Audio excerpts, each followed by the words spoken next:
네, 오늘도 피우다에 함께 하신 여러분 주님의 이름으로 환영하고 축복합니다. 우리 같이 기도하겠습니다. 하나님, 오늘도 또 엄중한 하루가 시작되고 우리의 삶이 시작됩니다. 주님, 한 치 앞도 알 수 없는 주님 이러한 시대 속에 또 그러한 환경 속에 오늘도 오직 하나님의 말씀만이 주님 우리 발등에 불이 되며 오직 그 말씀을 따라 그 말씀을 쫓아 그 말씀을 향하여 주님 오늘 하루를 살아가는 날이 되게 하여 주시옵소서. 주님, 그러기 위해 오늘도 이 아침에 주의 말씀 앞에 나아옵니다. 주님, 이 말씀을 우리 마음 가운데 주님 깊게 새기게 하시고 주님 말씀이 오늘 하루를 살면서 계속해서 묵상되어지고 떠오르면서 그 말씀이 나를 살게 함을 주님 오늘도 체험하고 깨닫게 되는 하루가 되게 하여 주시옵소서. 오늘도 우리에게 주실 말씀을 사모하는 마음으로 나아갑니다. 주님 말씀을 주시고 주님 저희는 그 말씀을 듣고 순종하는 귀한 시간들이 되게 하여 주시옵소서. 감사합니다. 예수님의 이름으로 기도드립니다. 아멘. 오늘 이제 함께 살펴볼 말씀은 베드로전서 2장 11절에서 25절 말씀입니다. 베드로전서 2장 11절에서 25절 함께 보겠습니다. 사랑하는 자들아, 거류민과 나그네 같은 너희를 권하노니 영혼을 거슬러 싸우는 육체의 정욕을 제어하라. 너희가 이방인 중에서 행실을 선하게 가져 너희를 악행한다고 비방하는 자들로 하여금 너희 선한 일을 보고 오시는 날에 하나님께 영광을 돌리게 하려 함이라. 인간의 모든 제도를 주를 위하여 순종하되 혹은 위에 있는 왕이나 혹은 그가 악행하는 자를 징벌하고 선행하는 자를 포상하기 위하여 보낸 총독에게 하라. 곧 선행으로 어리석은 사람들의 무식한 말을 막으시는 것이라. 너희는 자유가 있으나 그 자유로 악을 가리는 데 쓰지 말고 오직 하나님의 종과 같이 하라. 무 사람을 공경하며 형제를 사랑하며 하나님을 두려워하며 왕을 존대하라. 사환들아, 범사에 두려워함으로 주인들에게 순종하되 선하고 간용하는 자들에게만 아니라 또한 까다로운 자들에게도 그리하라. 부당하게 고난을 받아도 하나님을 생각함으로 슬픔을 참으면 이는 아름다우나 죄가 있어 매를 맞고 참으면 무슨 칭찬이 있으리요. 그러나 선을 행함으로 고난을 받고 참으면 이는 하나님 앞에 아름다우니라. 이를 위하여 너희가 부르심을 받았으니 그리스도도 너희를 위하여 고난을 받으사 너희에게 본을 끼쳐 그 좌취를 따라오게 하려 하셨느니라. 그는 죄를 범하지 아니하시고 그 입에 거짓도 없으시며 욕을 당하시되 맞대어 욕하지 아니하시고 고난을 당하시되 위협하지 아니하시고 오직 공의로 심판하신 이에게 부탁하시며 친히 나무에 달려 그 몸으로 우리 죄를 담당하셨으니 이는 우리로 죄에 대하여 죽고 의에 대하여 살게 하려 하심이라. 그가 채찍에 맞음으로 너희는 나음을 얻었나니 너희가 전에는 양과 같이 길을 잃었더니 이제는 너희 영혼의 목자와 감독 되신 이에게 돌아왔느니라. 아멘. 베드로전서는 거룩한 삶을 살아야 되는 이유와 그것을 실천하는 방법에 관해서 계속 지금 며칠 동안 함께 살펴보았고, 이제 어제는 거룩한 삶을 살아야 하는 우리가 우리 스스로의 정체성에 대한 선언, 그것이 바로 어제 말씀이었죠. 그리고 거룩한 삶을 사회 속에서 어떻게 적용해야 되는지 그 구체적인 교훈이 오늘 말씀에 나타나고 있습니다. 먼저 1절에 우리를 거류민, 나그네라고 표현하고 있어요. 사실 베드로전서에는 몇 번이나 이와 같은 표현이 나타나고 있습니다. 나그네라는 말로요. 나그네라는 말은 집을 떠난 자라는 의미고요. 거류민 역시 이곳저곳으로 옮겨 다니면서 사는 자를 뜻해요. 그러니까 우리가 스스로 나그네나 거류민으로 정의한다는 것은 그리스도인이 이 땅에 이 세상에 머물러 사는 사람이 아니라 이 땅은 잠시 체류하는 여행객과 같은 삶, 방문객과 같은 삶으로 살아야 한다는 것입니다. 우리의 본향, 우리의 집은 이 땅이 아니라 바로 하늘나라임을 말해주는 아주 놀라운 비유인 것이죠.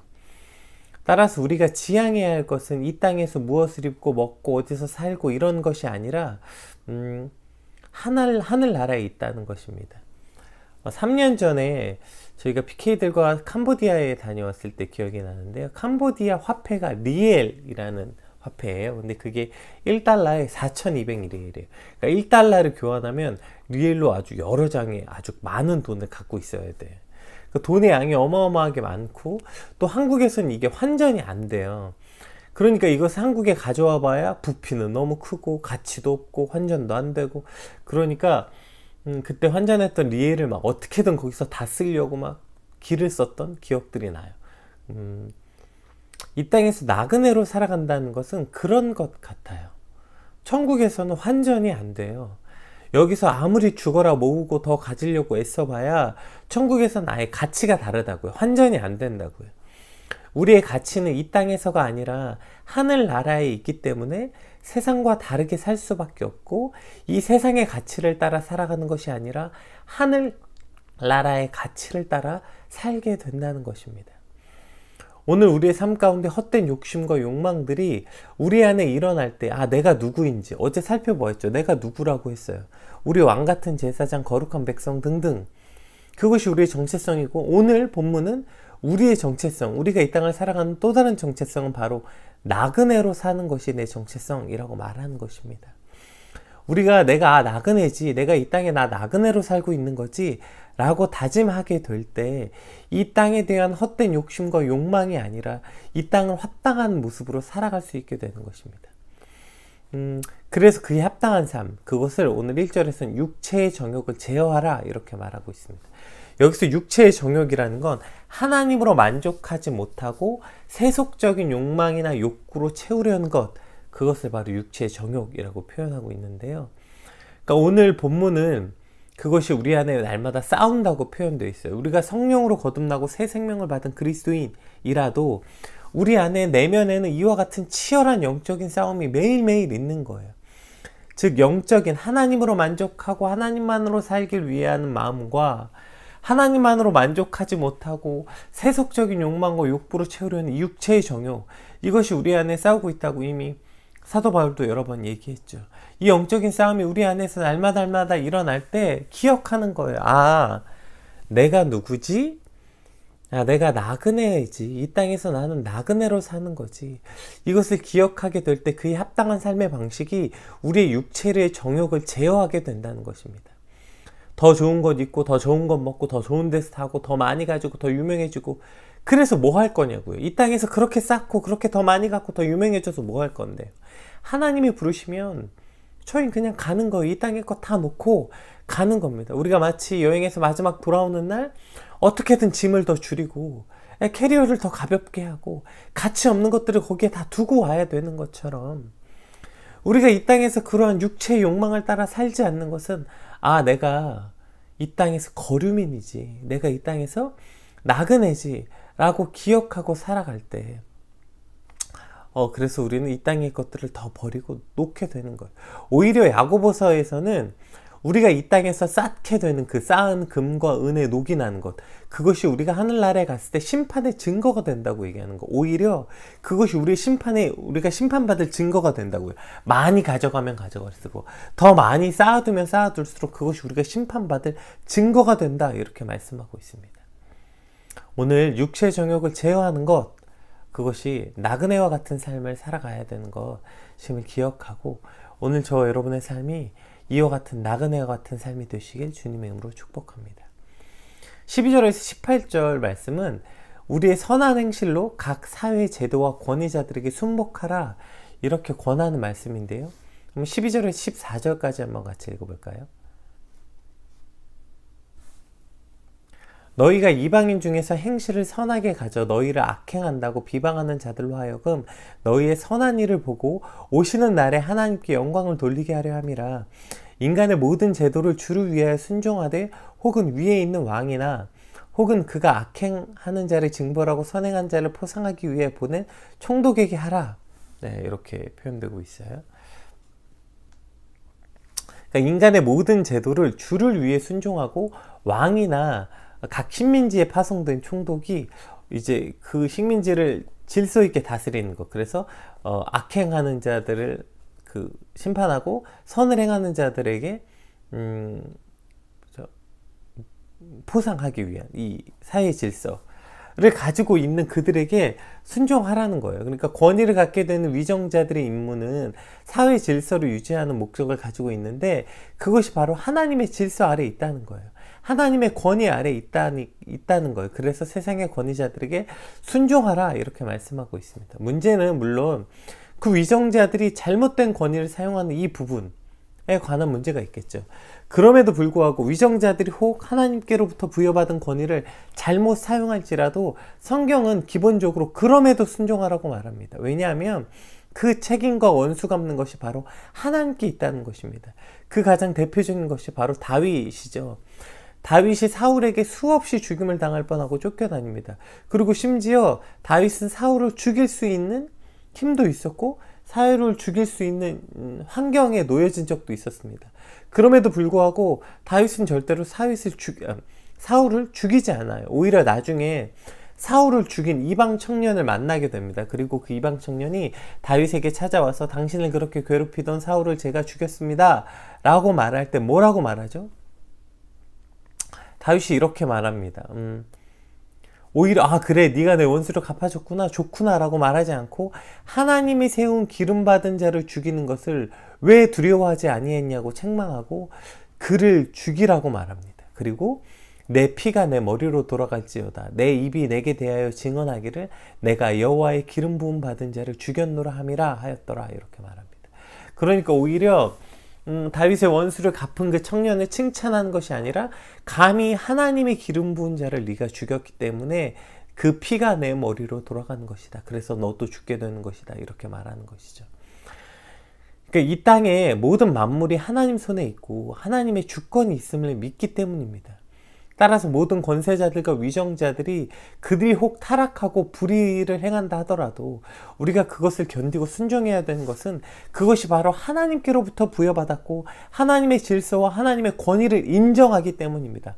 혹 그들이 타락하고 잘못된 길로 잘못된 권위를 행사한다 할지라도 그것을 인정하시고 그것을 세우신 분이 하나님이시라는 것, 즉 하나님의 주권을 우리가 인정하기 때문에 그 악을 악으로 갚지 않게 된다라고 말하고 있는 것입니다. 물론 여기의 핵심은 선한 행실로 갚으라는 게 핵심입니다. 그러니까 예를 들어서 그 권위자가 위정자가 내 믿음과 신앙을 벗어나는 일, 즉 악을 행하는 일을 우리에게 명령한다고 했을 때 순종하라는 말은 아닙니다. 여기서는 선한 행실로 갚으라는 것이 핵심이에요.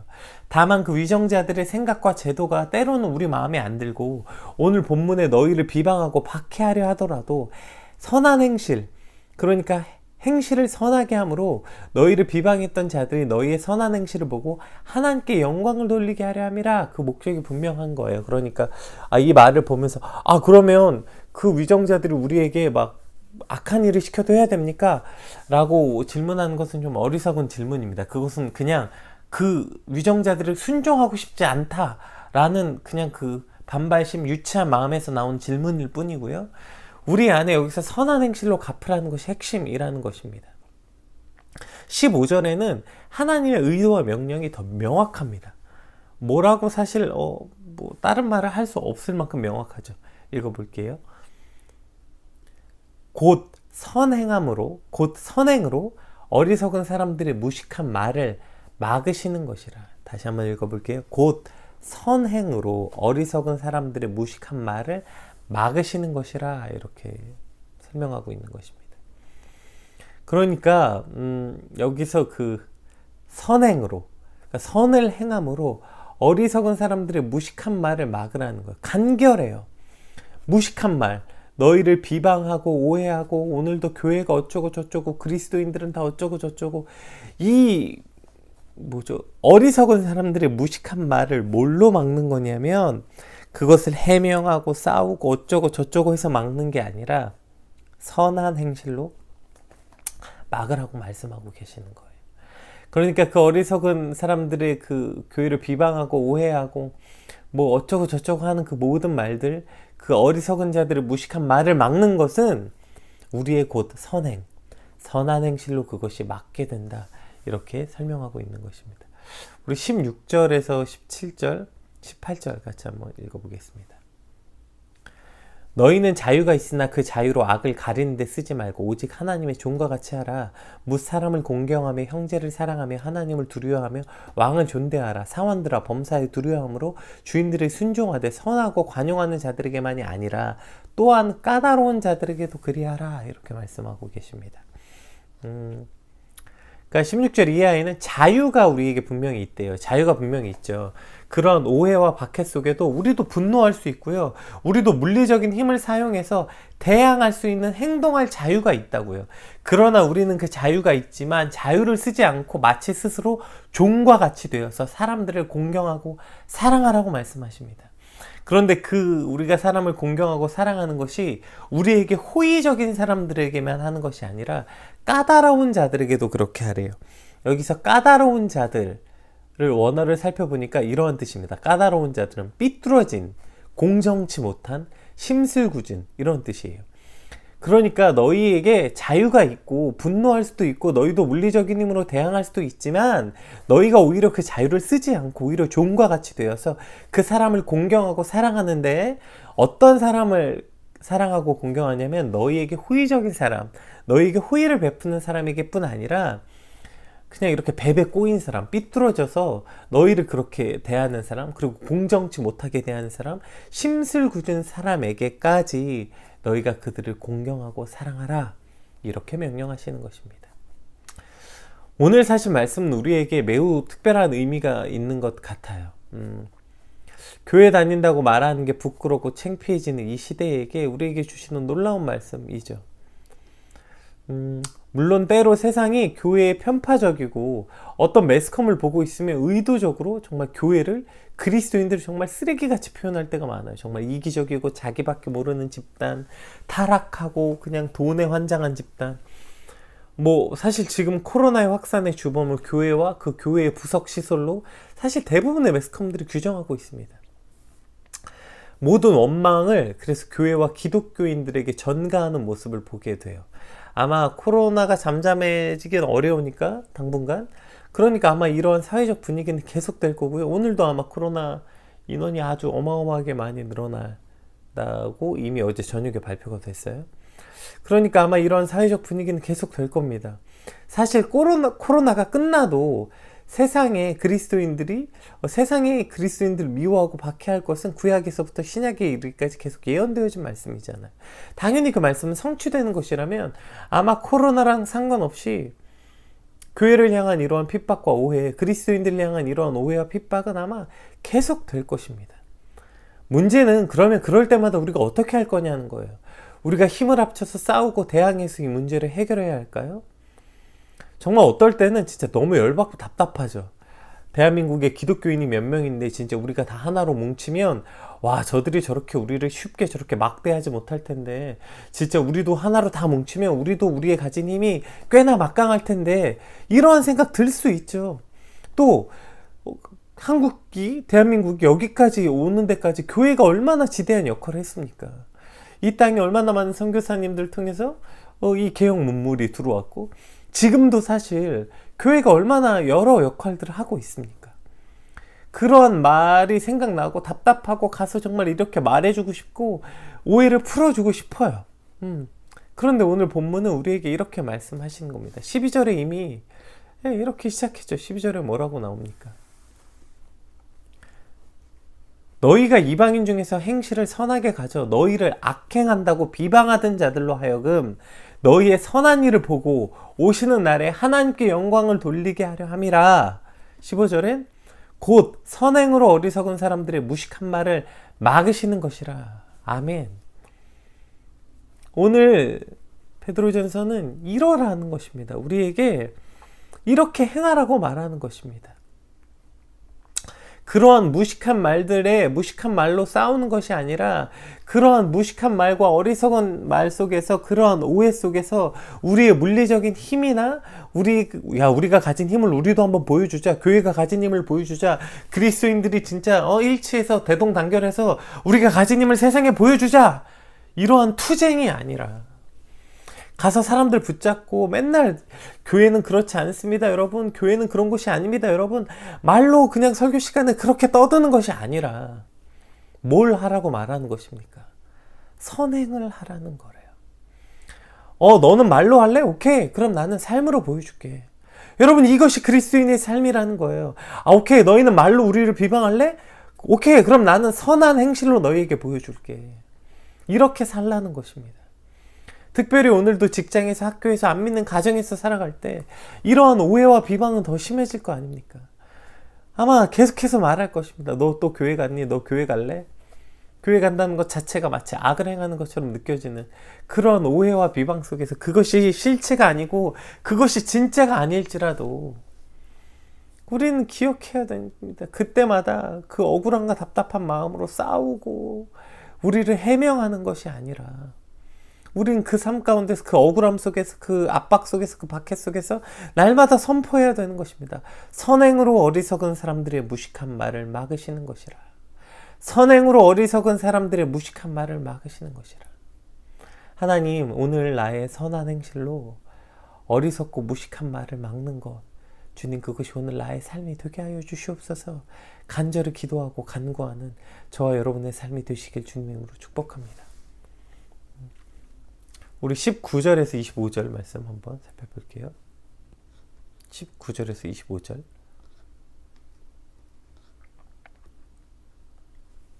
부당하게 고난을 받아도 하나님을 생각함으로 슬픔을 참으면 이는 아름다우나 죄가 있어 매를 맞고 참으면 무슨 칭찬이 있으리요.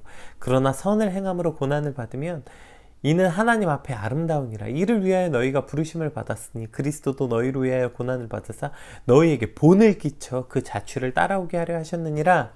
그는 죄를 범하지 아니하시고 그 입에 거짓도 없으시며 욕을 당하시되 맞대어 욕하지 아니하시고 고난을 당하시되 위협하지 아니하시고 오직 공의와 심판하신 이에게 부탁하시며 친히 나무에 달려 그 몸으로 우리 죄를 담당하셨으니 이는 우리로 죄에 대하여 죽고 의에 대하여 살게 하려 하심이라. 그가 채찍에 맞음으로 너희는 나음을 얻었나니 너희가 전에는 양과 같이 길을 잃었더니 이제는 너희 영혼의 목자 되신 목자와 감독 되신 이에게 돌아왔느니라. 아멘.